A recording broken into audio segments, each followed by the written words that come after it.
Hello there and welcome to the new channel. Here to help you see the new you. My name is Carmine Ortega. Dennis Calamba. This is Nato Agbayani. My name is Juan Lu. I'm Chino. I'm Trisha. This is Apple Manansala. This is Attorney Carlo Ibanez. This is Attorney Sheila Santiago. This is Angie. This is Argamid. My name is Dante Salama. This is Jesse Francis Rebostillo. I'm Dania Cunha. Mon Mendoza. I am Mopet Erhino. I'm Leo Bryan. Mike. Nice one, dear. Sir Al Ian Barcelona. Marvin Salazar. This is Sunny Haldons. Heidi Lumainos. This is Ivan Jude. Patrick Geronimo. Alan Perez. My name is Erwin Ursua. My name is Bob. My name is Lloyd Luna and this is Future. The Talk. Family Business. The Puppet Stories. After Shift. PNC Town Hall. YOLO. Marketplace. The Home Buyer. HR Hotline. Danny Art Show. Healthline. Foreign Affairs. COVID stories. Awesome Day Show. Thank you. Money and more. Cybernext. Women at Work. Win Within. Port Project. The Big Picture.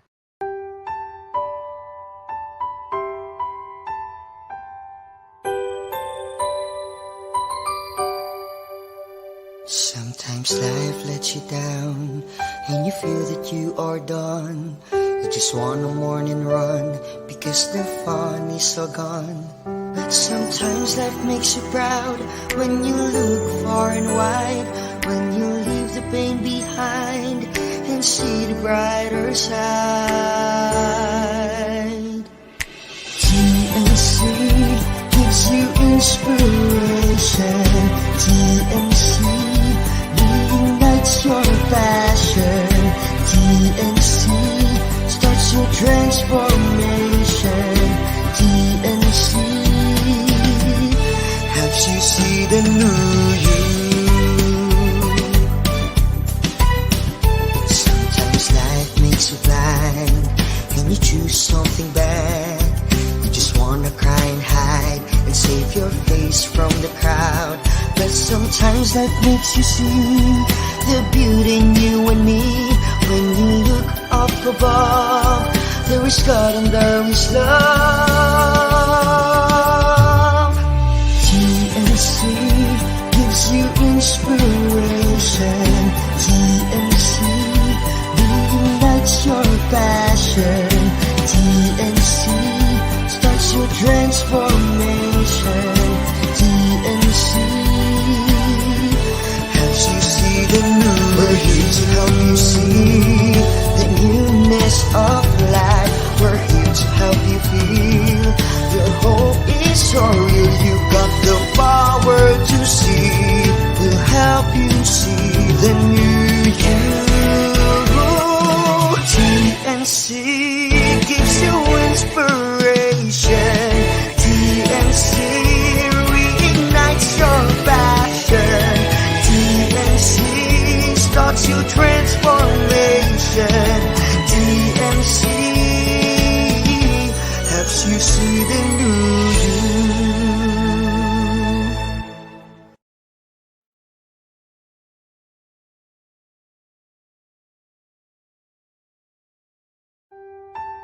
The New Channel.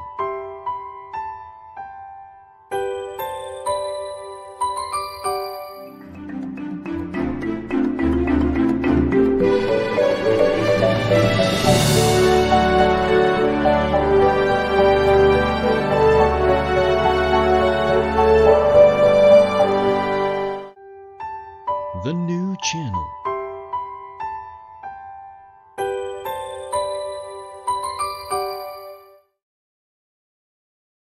The views, opinions, and insights expressed in the following show are those of the hosts, producers, guests, and viewers.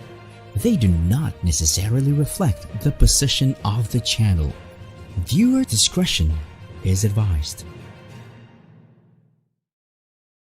Hello everyone and welcome to The New Channel, here to help you see the new you. My name is Bob and this is The Fort Project.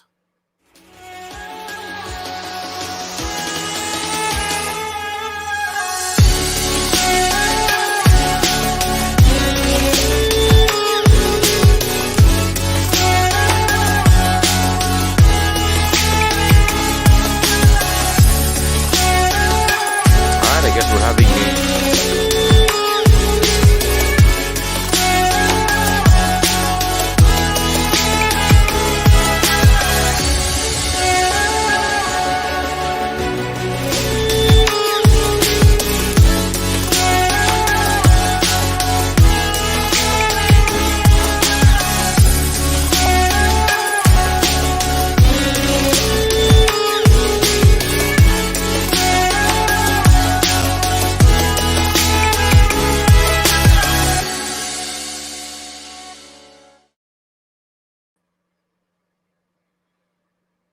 All right, thanks a lot. We're back again. Welcome back to the show. This is the Fort Project, where we talk about money, business, and life. Tonight, it is the 31st day for the month of October 2020. And of course, my name is Bob, your host for this evening. And of course, welcome to the second season, or season 2 of the show right here on TNC, or the new channel.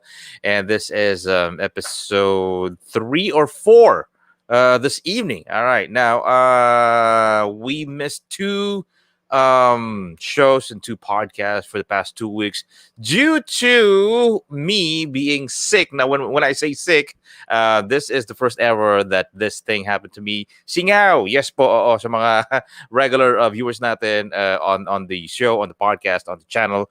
Apat na singaw sa dila. And I've been in radio for 13 years, and that did not happen to me except last couple of weeks ago, which resulted to cancel and postpone the whole episode. So this is I think the third or fourth episode of season 2 of the Fort Project. And yes, we're back right here. And of course, would like to invite you guys to like and follow us right here on the TNC channel. And of course, we're simultaneously broadcasting right here on Facebook and on YouTube. Now, we also have the Instagram account of the new channel. So if you want to check us out right there, different host and different shows, TNC, the new channel on Instagram.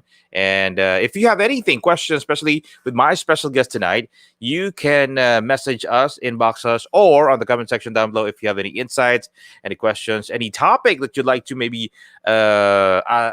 discuss from our side right here, maybe in the future, or guests that you might want to be in the show. Let us know. All right. So this live broadcast, you can share this to your family and friends. And tonight, I hope everybody's safe and healthy. And we are still, I think, 1,000 plus on a daily basis recorded for the past weeks of infected the COVID-19 virus cases in the whole UAE, not just in Dubai, but the whole UAE. So the numbers are not kidding, and it's getting serious. But the thing is, it's still a moving city. There's no restriction, not that tight restriction nowadays. Social distancing is still observed. You still have to wear face mask whenever you go out. But if you don't have anything important to do outside, you just, we advise to actually stay in your homes. And again, observe social distancing. Now, I have a theory of what's going to be happening even after the pandemic, even after COVID-19. I just think that the home office or work from home setup is as effective as the conventional office setup. And I think small and medium companies, and even huge and big companies can see the potential and can see the advantages of working. I mean, having their employees to actually work from home. And I know and I understand that there's a lot of people that they like to drive from home to office. They like the few minutes of traffic maybe, and then also from office to going back home. They like the dynamics of the daily routine. But to us right here at home, it's actually working, and that's just my thought and theory. Let us know. Would you be wanted to stay this way even after the pandemic, that you can actually still work from home and it's actually effective as it is in the conventional office? Or would you want to really go out, because you save gas, you save time for the travel time, you save clothes, because when you're working at home, you wear the regular shirt or maybe boxers that you actually wear when you're at home. All right, so let us know. Would you rather be working at home, or would you rather be working outside like a regular conventional office setup? All right, so tonight my special guest is Dubai based and a good friend of mine, and we know each other back in the day. He's the managing director of Play Middle East Business Consultancy (FZE), director consultant of International Business Group called BNI, and he's also director of Philippine Business Council for Dubai and Northern Emirates. Married with 2 daughters for 11 years. Bro, nakalimutan mo ilagay, happily married. Ladies and gentlemen, please welcome on the show an entrepreneur, businessman, a good friend of mine, Mr. Edwin Duria. Good evening, Bob. Good evening. Good evening po sa lahat ng nanonood at nakikinig. And thank you for inviting me here. All right, bro. Nice to have you in the show. Thank you. I know you're a busy guy, and thank you for taking the time to actually be here on the show. So first things first, during the first week of April, how is everybody in the family, and how's the business since the pandemic kicked off? The family wise, it's okay. We're okay. We're safe. We're having more time to each other. That's number one for sure. Business-wise, community-wise, business-wise, everything stopped after the lockdown. For me, in my industry and for my business, it's around 6-7 weeks. It's totally zero. It stopped, and then after that, slowly moving. Now it's coming back. Roughly around, I'm currently on 70% operations, comparing it to 2019 and 2018 business. Profit-wise, when we're talking about profit-wise, currently we're at 70%, and we're very happy about it and enough to share the blessings. Right. Sounds good. Now, let me ask you the question. Would you rather work in the house and yet, not get out of the house on a daily basis, or would you rather still work in an office, like a conventional office, where you actually drive and you park and you deal with the traffic and stuff like that? Right now, I really prefer doing outside now. Safety wise, we're doing the parameters. Right now, it's all online. The problem in my industry, doing everything online, and it's all online. And in case that the client usually prefer to meet me personally, probably they want to see or confirm or verify something that they want to see my facial reactions every time that they ask you questions involving about the setting up business in UAE. Then that's the time that I'm going outside, meeting them. If there is conflict, then I usually go to the authority and deal with it personally. It's more easier to solve it rather than doing it online or by call. I'm currently I'm 50-50. 50, I'm very productive working from home, and 50% also I need to meet clients. Clients now prefer meeting outside, safety-wise, as long as there is parameters na we are both safe, both parties are safe, and usually I'm bringing them to the office. The office is really beautiful as of the moment, and maganda yung view namin doon dahil tabing dagat. That's good. Now for everybody who's actually watching this and tuning in tonight, maybe for the first time, right here on the Ford Project on TNC. Okay, just a little bit of a background of what you do right here in Dubai. Because so you started how many years ago in Dubai? I've been here in Dubai for 11 years, but my business started more than 5 years back. It's a long story, inspirational story, may I say, but now the business is 5 years, and just to let you know, this business was set up over a cup of coffee with the business colleague. During the time, it so happened that I worked with one company. It's a group of companies. We have around 17 companies at that time. I'm managing 3 out of 17 companies. And I'm the head of the business services division. I worked for 5 years. Dahil may promise sila sa akin na I will be their partner, but it didn't happen. After 5 years, during my own annual leave, that's the time that he flew away and then ran away and left all the employees here in UAE in our group of companies. And I end up really miserable that time. So I end up, then one guy from the business group, we're drinking coffee, and then he asked me, Edwin, ano bang gusto mo? Do you want to be an employee, or you want to be to have your own company? Less than a second, Bob, sinabi ko, I want to have my own company. Ganun kabilis. So then he told me, then do it. So the next day, I talked to my partners. Partners meaning tie-ups, business tie-ups like law firms, business consultancy company, also some PRO, some other clients. I told them what happened, and I asked them, "Are you with me?" And then they said, "Yeah, we don't have anyone but Edwin." So through that, they gave me some jobs or transactions, and from there, I used that money to set up my company.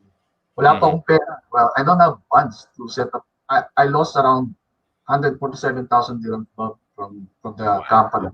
My 5 month salary, my commissions, my 5 years gratuity, my allowances, everything. Wala talaga. So I end up zero, and through that just simple question or magic questions from one colleague, then now my company is running more than 5 years, managing around almost 300 clients, and that includes the JCB Bumpers from UK, Pearson Education from UK, and Samsung, of which from South Korea. And I'm currently also happy serving the community to Philippine Business Council as one of their directors, and also a director consultant for one of the business chapter group called Evergreen in BNI, UAE. So yun yung medyo na-accomplish na natin, and we're giving back the blessings by mentoring individuals, business owners dito sa UAE, including Filipinos, of course. Right. So, okay. So, long story short, your business helps entrepreneurs who wanted to set up a business right here in the UAE, in the Middle East area. Is that right? Yes.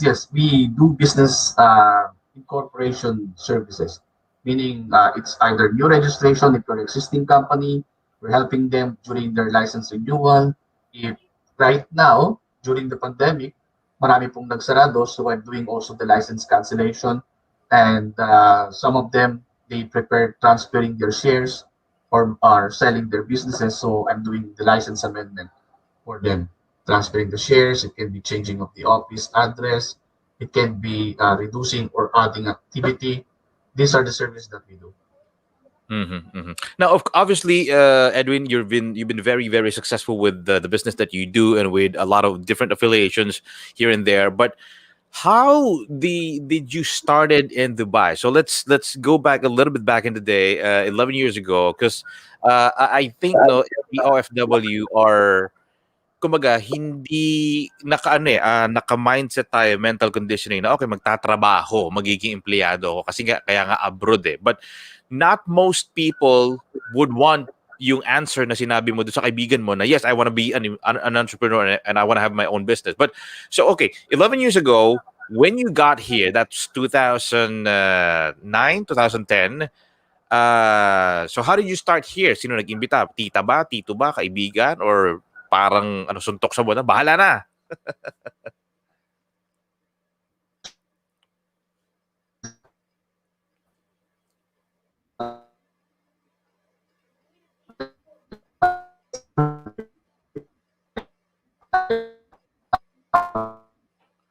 We're having a little difficulty with the connection. So tonight, this is the Ford Project, where we talk about money, business, and life with yours truly, Bob Quilapio, right here live on TNC. And this is the season 2. And I think, sige, pakitype nga natin direct dito kung anong episode na ako dahil na-missed ko yung 2 linggo eh. I've been really sick, and I was really sad about the fact that I cannot do a show. Actually 2 shows and 2 podcasts na miss ko. So hindi ko nagawa for the past 2 weeks because of my tongue condition. Bad trip talaga. Ikaw ba naman talaga magkasinga. But anyway, good thing is I'm fine, and I missed talking. I missed hosting the show. And ito nga nangyari sa akin, no, even sa panaginip ko, no, parang I think parang nasa meeting daw yata ako, and I've been talking, ako yung speaker, and I've been doing a business sharing. Parang yata, sabi ko, grabe na yung nangyayari sa akin. Ibig sabihin, ganun ko nakamiss, sobrang kamiss magsalita. Pati sa panaginip ko, nagtotalk na ako, 'di ba? So, Yeah, even dito sa bahay, no, even mga kausap ko dito sa bahay, chat-chat lang kami. Oh, makikiabot ako ng tubig, makikiabot ako ng gamot. Ganun katindi, no? So tonight, hope everybody's doing good, healthy, and safe. We're still on the crisis season. Although I noticed that a lot of the theme parks like Global Village, Wild Wadi, and a whole lot of different theme parks right here in Dubai are actually now opening. Because if you're not from Dubai, this winter season, pag medyo taglamig na, this is where most events are happening outdoor. And we have Global Village. So, isipin mo na lang na parang boom na boom. Pero syempre, ibang level to, di ba? Since nasa Dubai tayo. So, parang boom na boom. So, they're actually opening nowadays and may mga set of rules na rin sila. But anyway, welcome back, bro. So, okay. How did everything started 11 years ago when you got here in Dubai na parang kasi di ba parang 2 years lang ako dito, mag-iipon lang ako. 5 years lang ako, mag-iipon lang ako. Sa Pilipinas ako magtatayo ng business. That's the ideal plan when you're starting here abroad. So, yung kwento mo naman, paano? So, way back 2009, Bob, ayoko talagang mag-abroad.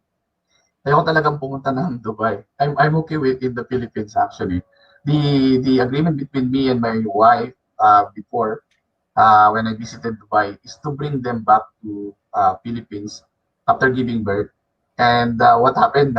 Totally different, totally opposite. So I end up working here, and I worked first with one of the prominent family in Abu Dhabi. I'm managing the facility management company that includes cleaning company. The time, Bob, I'm also, although I'm a manager, I'm also cleaning, helping the cleaners, the facilities like offices, residential. We're helping them. And I worked there only for a few months, and then I end up working with this previous company na as business development head. And itong industry na to, basically, nobody taught me about this industry. I just checked it myself. I called the authority. I visited them. I built a relationship with them. I'm checking. I'm asking a lot of questions just to learn about the industry and how it works.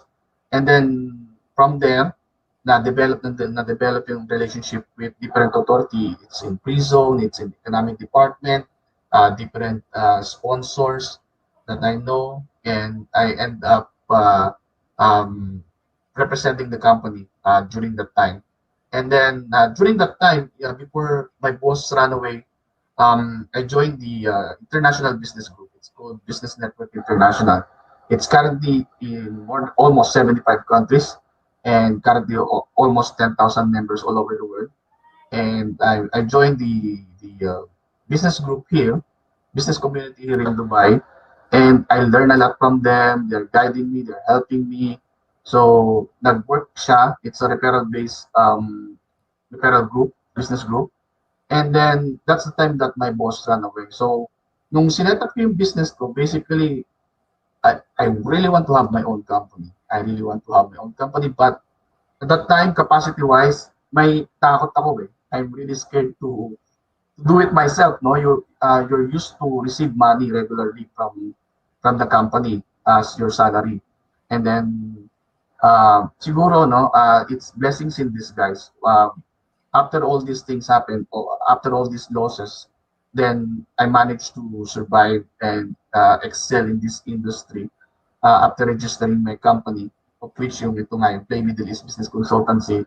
I managed to get accreditations from different authorities that includes Dubai Multi-Commodity Center or DMCC, Ajman, Pre-Zone, International Fujairah Pre-Zone, Ras Al Khaimah Economic Zone, and now in Terakis Authority, and so many more. And I'm happy and very proud that we are accredited consultant, helping individuals and companies to register their licenses in UAE.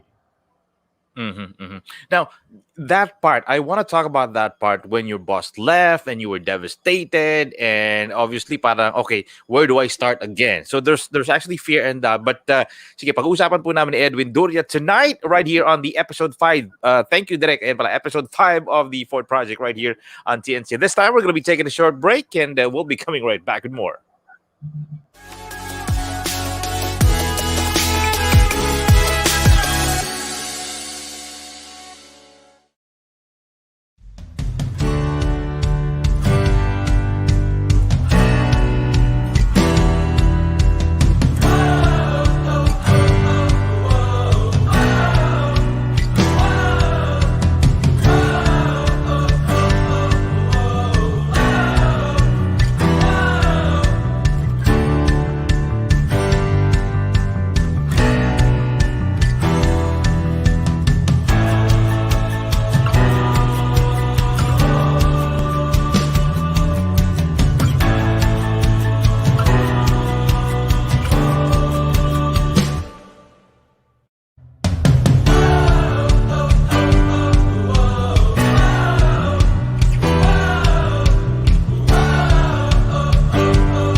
It is Saturday night weekend right here in Dubai, UAE, broadcasting live tonight on TNC. My name is Bob, and this is the Ford Project, episode 5, season 2.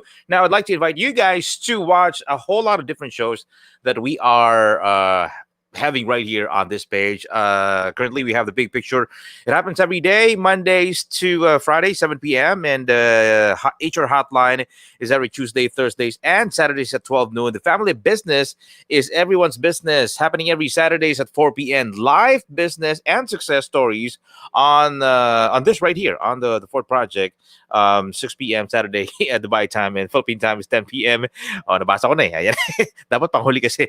Beauty or Usapang Beauty every Saturday at 5:30 p.m. And of course, time to hear positive stories from those who recovered COVID stories. Saturdays at 10:30 a.m. And of course, U-Turn Mondays and Thursdays at 10:30 a.m. Build your own property, the home buyer Mondays and Thursdays at 4 p.m. Laugh and learn about puppetry, art around the world. The Puppet Stories Monday at 5:30 p.m. And of course, we have the Marketplace Magbenta, Bumili at Tumulong dahil bukas na ang TNC Marketplace, an online night bazaar Thursdays and Fridays at 10 p.m.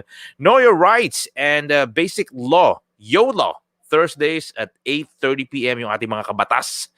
Si Attorney Sheila and Attorney Carlo Ibanez. Learn about money and more. Tuesdays, 8:30 p.m. Philippine time and 5:30 a.m. USA time. Two leaders in one platform.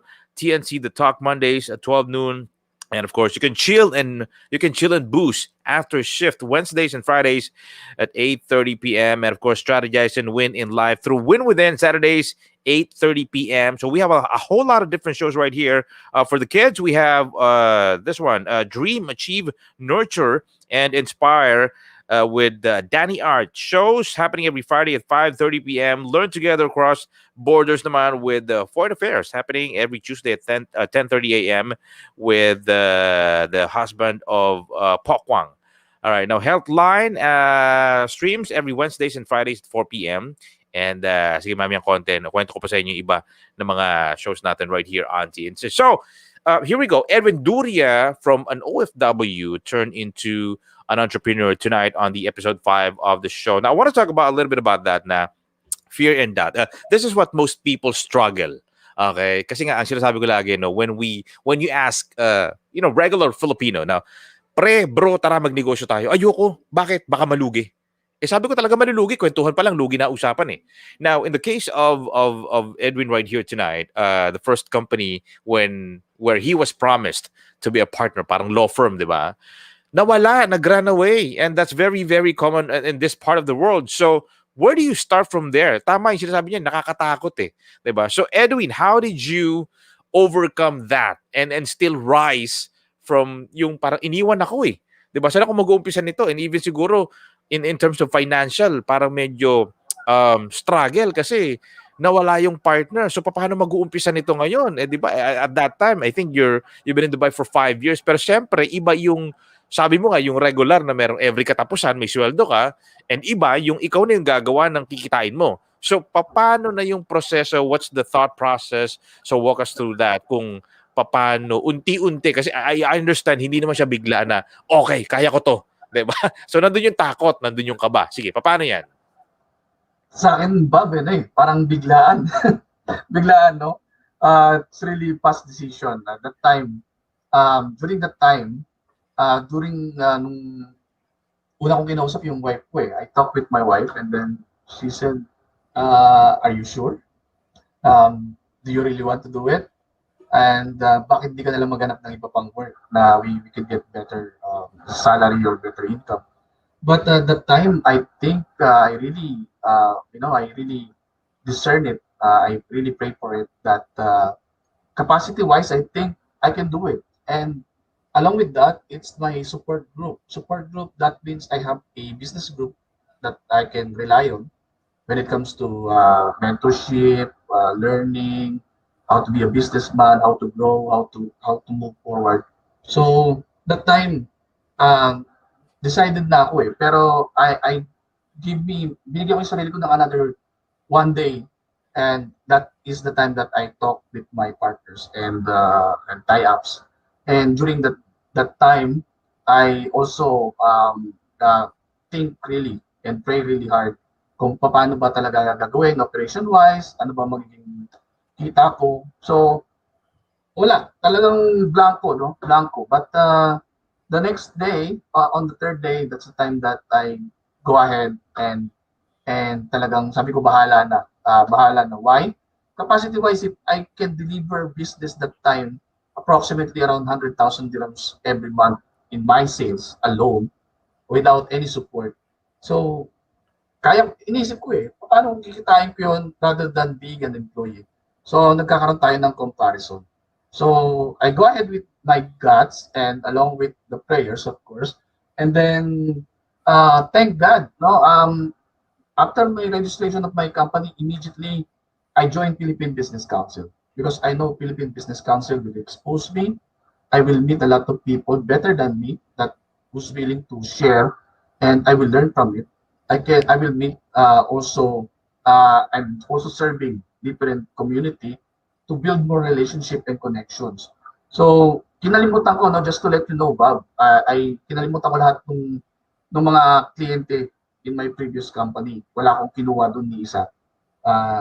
Basta kinalimutan ko sila. I built again another network, and through these friends, through this community, and then I started from maliit talaga, sobrang maliit, and then thank God somehow in the next few months talagang just enough to survive. And after almost 1 year, then that's the time that nakikita ko na yung pinaghihirapan ko. And again, giving back the blessings, helping the Filipino community in different ways, not just teaching them or sharing the information about what we do exactly so that they can also inspire dun sa mga iba pang Filipino entrepreneur. Kasi I'm talking and meeting Filipino entrepreneur, Bob, no? And then I also collect also their stories, inspiring stories, and then I also use them to inspire other people. Para naman yung mga kababayan natin, especially this time na nagkaroon ng pandemic, a lot of them, you can see it online, Bob, no? They are really working really hard, and they are being more creative pagdating sa sa pagbebenta just to survive and earn more money, no, to send back to the Philippines sa kanilang pamilya. So that's how I started, Bob. Without probably the community, I don't think that I will move. Without also partnership with existing businesses who does exactly the same. See, Bob, I don't consider my competitors or companies na gumagawa rin na katulad ng sa akin as competitor. You know what, Bob? No, we have this collaboration and end up being a partner. Why? Because I end up doing what I'm doing is basically hindi nila ginagawa. So they end up outsourcing it from me. So yung mga hindi ko ginagawa ngayon, I end up outsourcing it with them. So nagkakaroon kami ng exchanges of business, now which now we're getting more bigger. So hindi lang dalawang kumpanya yan, marami kami, and now we are a group of entrepreneurs in the same industry helping each other. I like what you said kanina, Edwin, na you analyze the thing that happened. Okay, iniwanan ako ng boss ko, even though ang sabi niya may promise sa akin. So obviously it's not gonna be happening anytime soon kasi lumayas na nga. But okay, if I can deliver 100,000 dirham sales, and that's roughly 1.2 million pesos on a monthly basis alone in my own effort, kumbaga, this is what I want the viewers to actually kumbaga mapansin nila, no? Kung ang galing-galing ko sa business ng iba, bakit yung galing ko, yung skills, yung knowledge ko, hindi ko gawin sa sarili kong company siguro mas beneficial para sa akin Tama ba?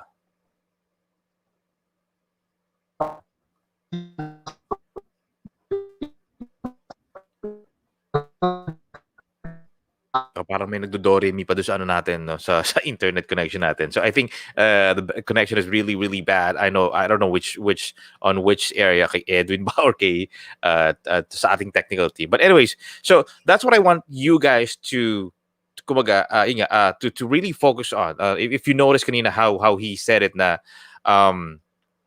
oo nga naman di ba? Ako alone, kaya kong magbenta, kaya kong kaya kung kumakot ng sales na 100,000 dirhams, and that's a lot of money on a monthly basis. Kumaga, kinotahan ka eh, and you can deliver. Paano pala yung galing ko na yan if I can do that in my own company, if I can be a business owner or an entrepreneur? So, obviously, hindi naman din ganun kasimple. It's kumaga, it's easier said than done, 'di ba? Madaling sabihin, pero when we actually do the business, doon eh, no? So, ayan, welcome back again, Edwin. So, kanina, no, yung sinaya mong ganun, sabi mo nga, kung nakakapag-deliver ako ng sales, 100,000 dirhams on a monthly basis, sa negosyo ng iba, pero skills ko, knowledge ko, galing ko, why not gamitin ko tong lahat ng to in my own business? And I think that's where you started. Kung baga, unti-unting luminaw sa'yo na, okay, so posible to, kaya to. Tama ba? Tama. Actually, matagal ko lang iniisip yan, Bob eh. Sabi ko, nung mga second year, third year ko pa lang, sabi ko, di pa ako ginagawang partner hindi pa ako nako-convert as partner Sabi ko, ba't di ko na lang gawin to, no? But of course, my boss is really a good person that time. That's the way I understand it. Kasi marami siyang ginawang mabubuti. Not only to me, but also to the other kababayans who's suffering that time. Or pag may pangangailangan, Edwin, find this person, we will help them. And he's helping it.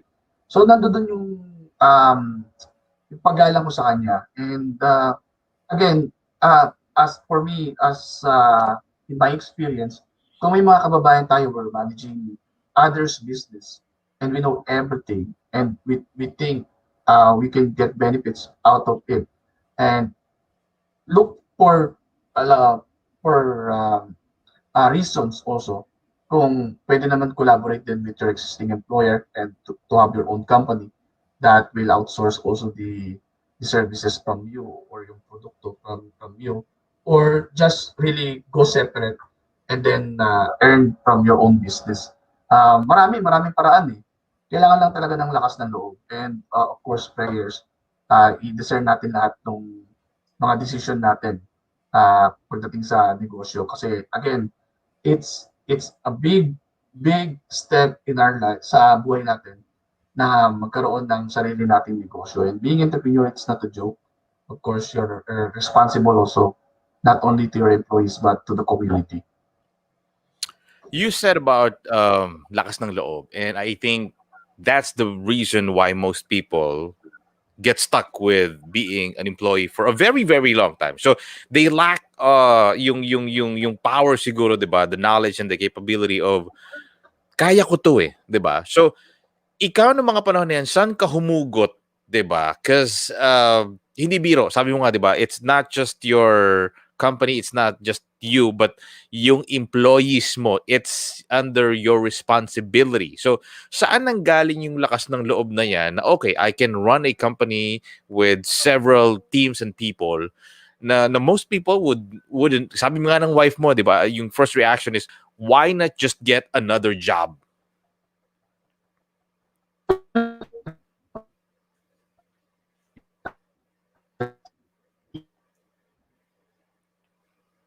Okay.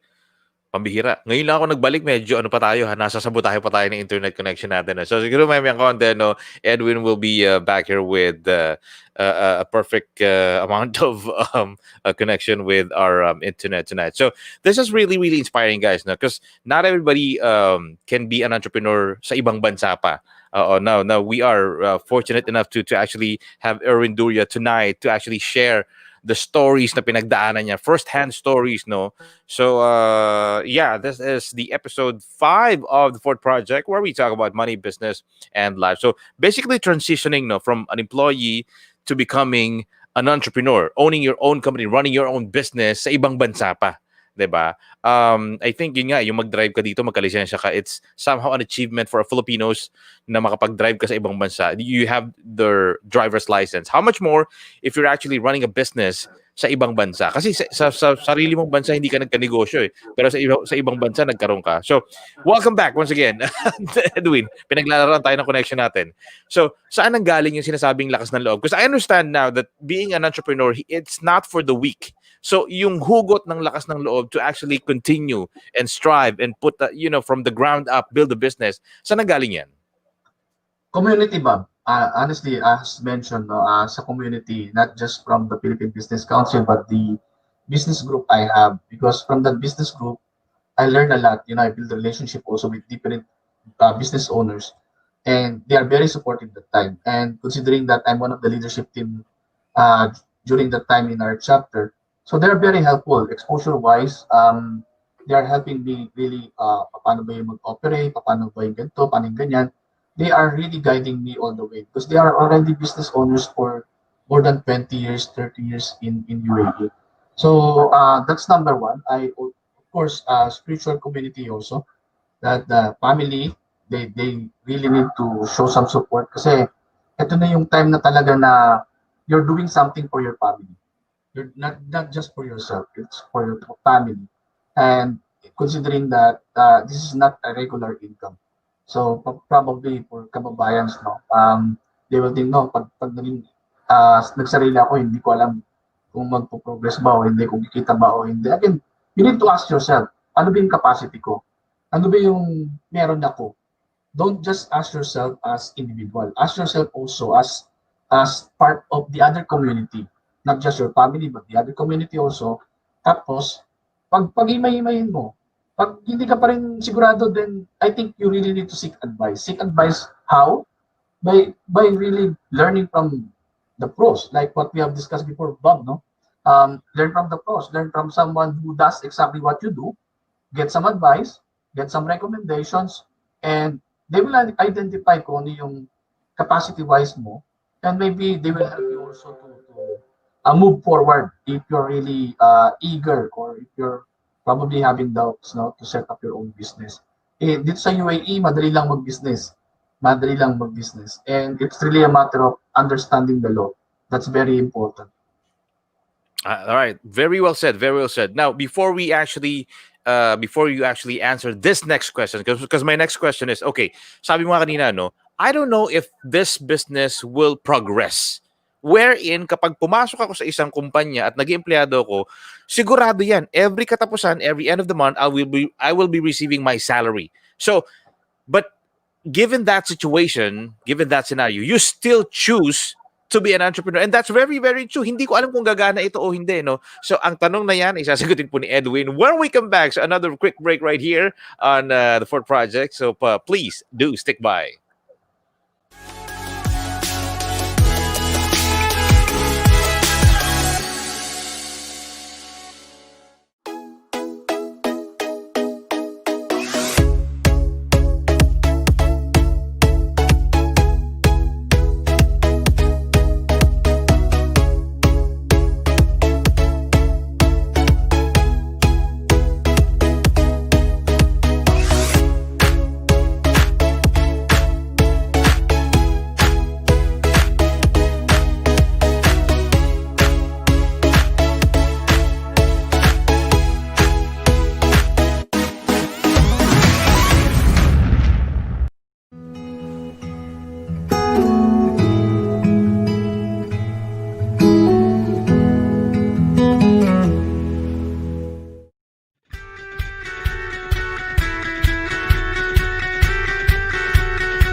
Hey, welcome back once again right here on the Fort Project tonight. So let's continue with more of the shows right here on the Fort Project, right here on TNC.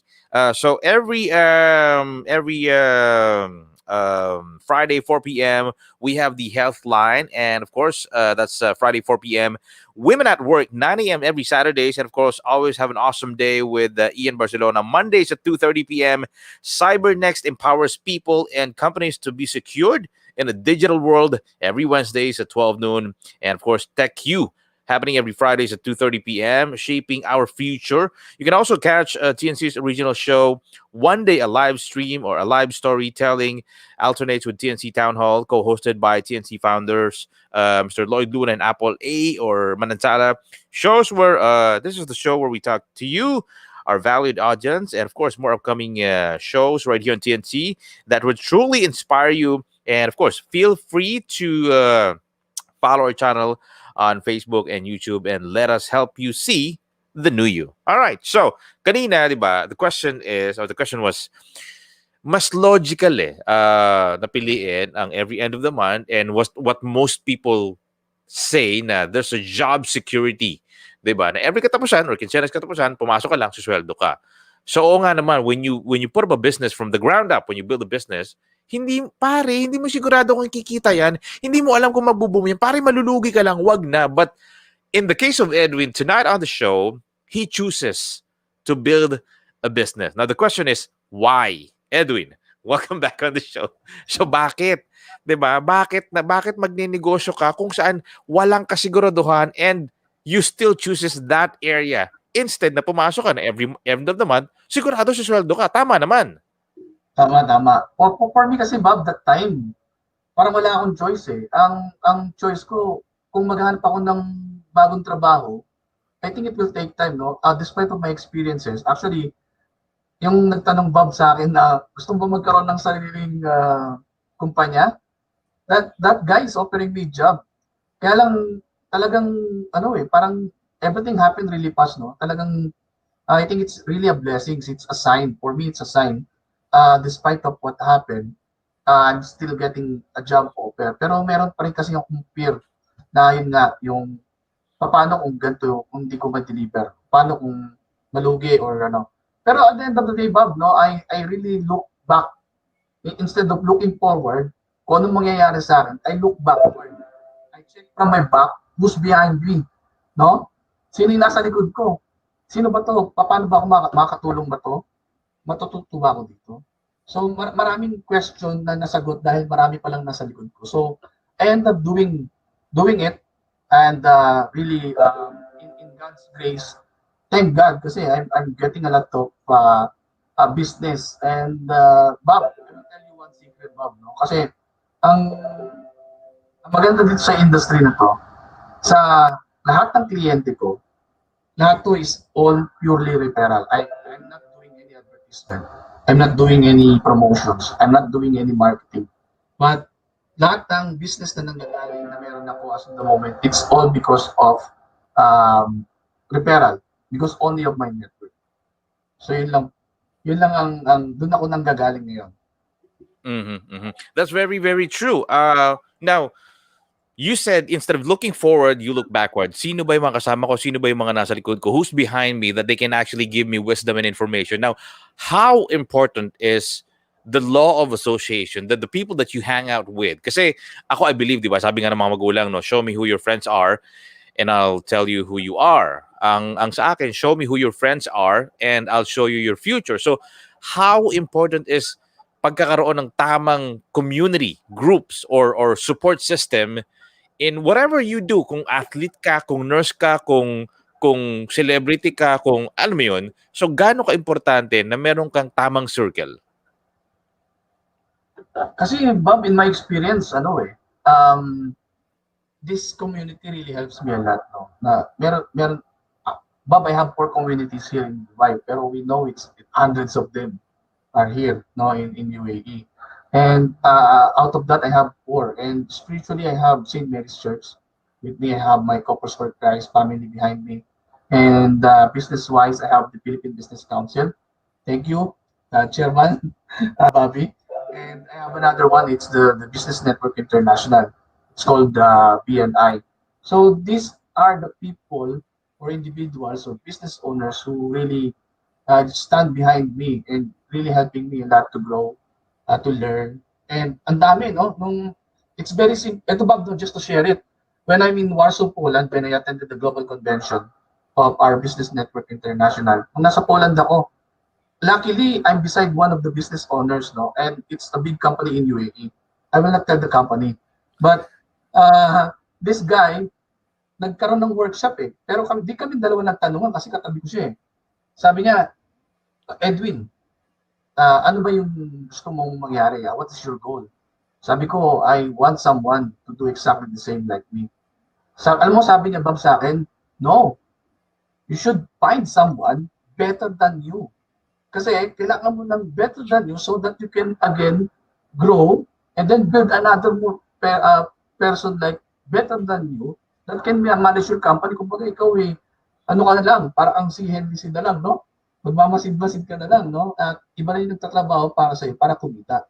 And then maybe you can look for another opportunity or another business like what I'm doing right now para lang to grow and to explore more opportunities. And when you are here, if you are already a business owner, masasabi ko po, marami po kayong madidiscover na hindi kayo noon. Na hindi kayo. Kumbaga, marami kayong madidiscover na kaya nyo pa palang gawin. No? Behind yung alam mo lang na gawin, marami ka palang malalaman pa na ay, kaya ko pala to. Ay, kaya ko pala to. Ay, kaya ko pala to. And through that exploration and through that journey, trust me, you will learn a lot and just you need the right people just behind you or surround you. Yun lang po yung mga in my experience, yun po yung pinangawakan ko pa. It's funny how you said that, no, na you will find more maybe abilities and qualities of you na hindi mo alam na you have it in you pagka nagnegosyo ka. Now that's very, very true because eto nga, no, when we do a talk, when we do a seminar, ang laging sinasabi ng pangkaraniwan, like typical Pinoy or tao, is kasi hindi ko kasi linya yan. Diba? So hindi ko kasi linya yan. And with that, I think the explanation is very, very simple, no. Bago mo naging linya, yung linya mo ngayon, pinag-aralan mo din yan. Now, for a very long time, naging comfort zone na siya. Okay? So, feeling mo, ito na yung linya mo. Kasi pag binigyan kita ng panibagong task, panibagong environment, panibagong gagawin, sanay na sanay ka na dito sa lumang ginagawa mo and you thought, ito yung linya mo. I mean, correct me if I'm wrong, Edwin. Am I make sense? Kumbaga, sa sinasabi ko, am I making any sense? I agree, Bob. Kasi ako graduate ako na advertising. I'm Bachelor of Science in Commerce major in advertising. But I end up with real estate developer, managing all the real estate brokers. And sabi ko nga sa iyo, Bob, a small word, but Dante Salamat, one of your hosts, is my colleague before from one of the property developer in Manila. And then, suddenly, ngayon, ito, sabi mo nga comfort zone, no? Pinag-aralan ko talaga siya as in tawag, Google, thank God there is Google, Google, tawag, email, bisita ng authority, build relationship. Bob, this is very important tip, mga kababayan, no? Even nasa Pilipinas. When you're visiting the authority and you want to build relationship or you're having a client call, mag-observe kayo.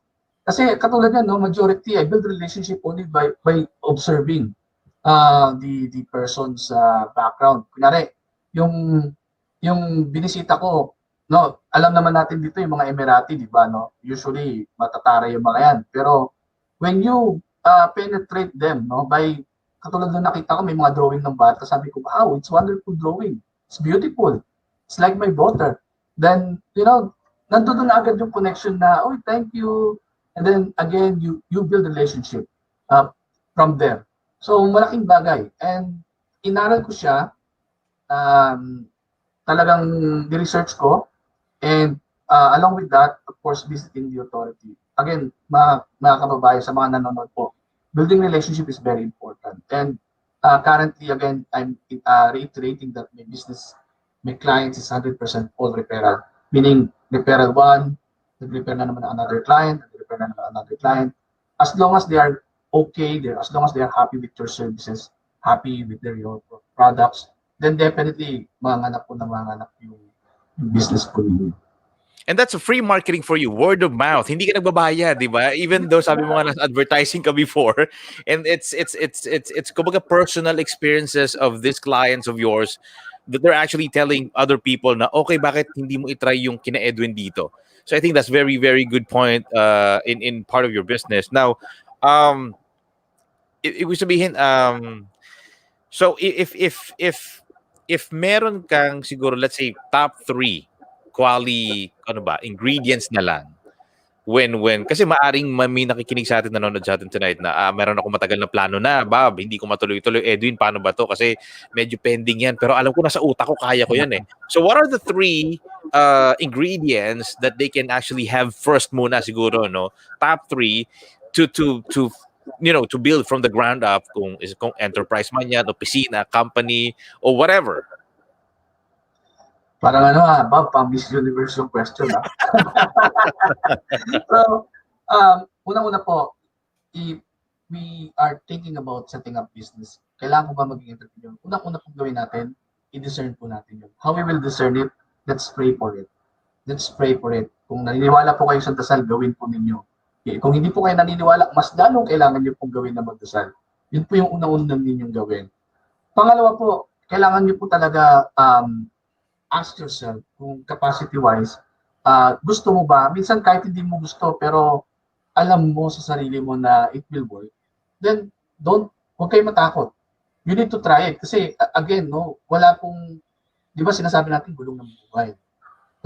Hindi tayo palagi nasa ibabaw. May business po talagang bumaba. During pandemic po, yung business ko bumanon po, nag-dive po yan. Actually, straight po yan. Pero ngayon po, again, it's going up. So, huwag po tayong matakot. Let's learn from our mistakes, from our failures.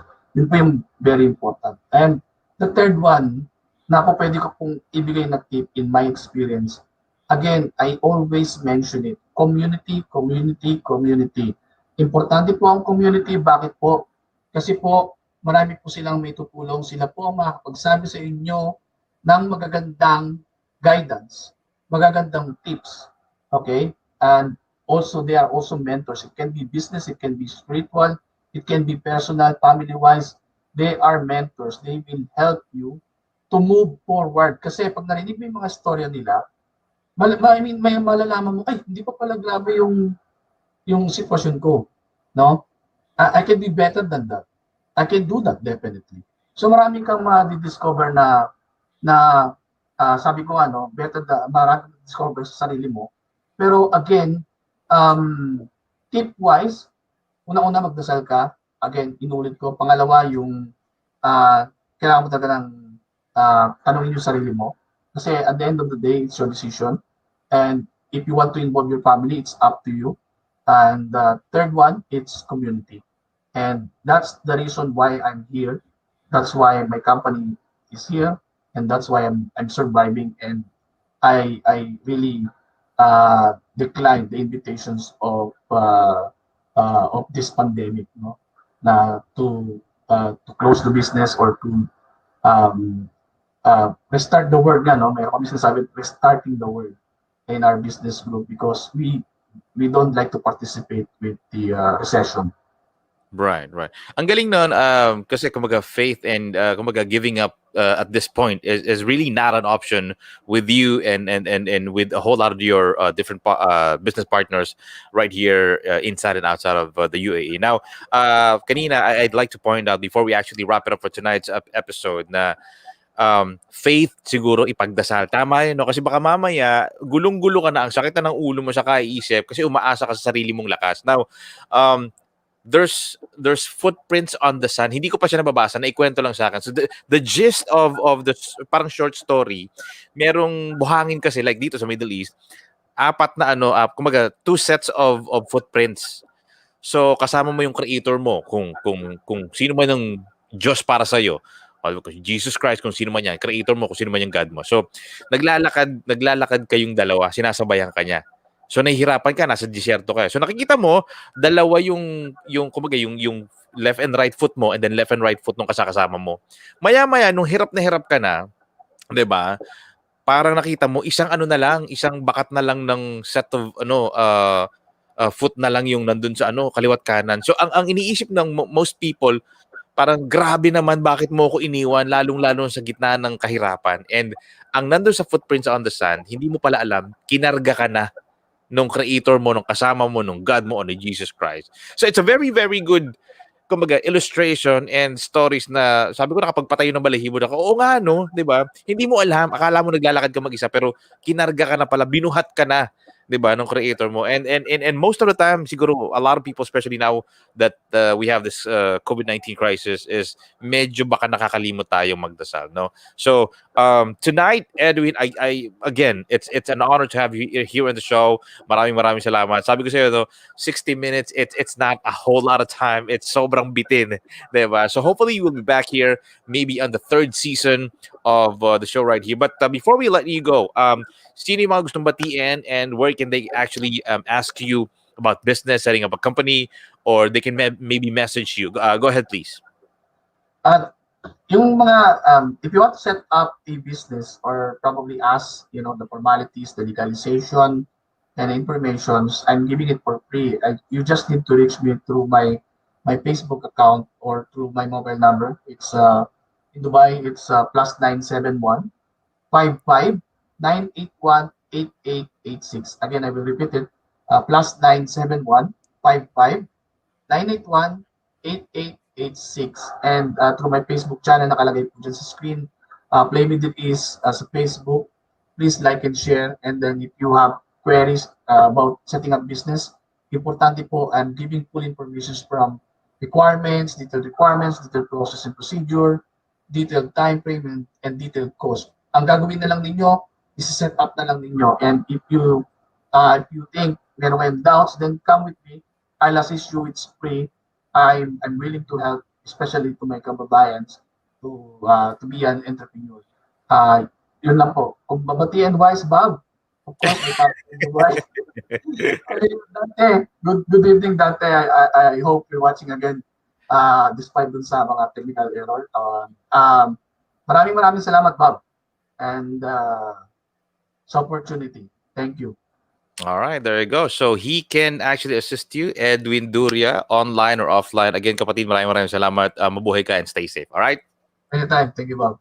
All right, there you go. Edwin Duria, episode 5 of the Fort Project right here on TNC, where we talk about money, business, and life. And tonight, this show is presented to us by Puzzle Box BPO, sponsored by the Manila Times, Step Back, and of course, Philippine Association of Professional Speakers. And this has been your host, Bob Quilapio, right here on the Fort Project, where we talk about money, business, and life. Tonight, right here on TNC. Until next time, good night.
Wow.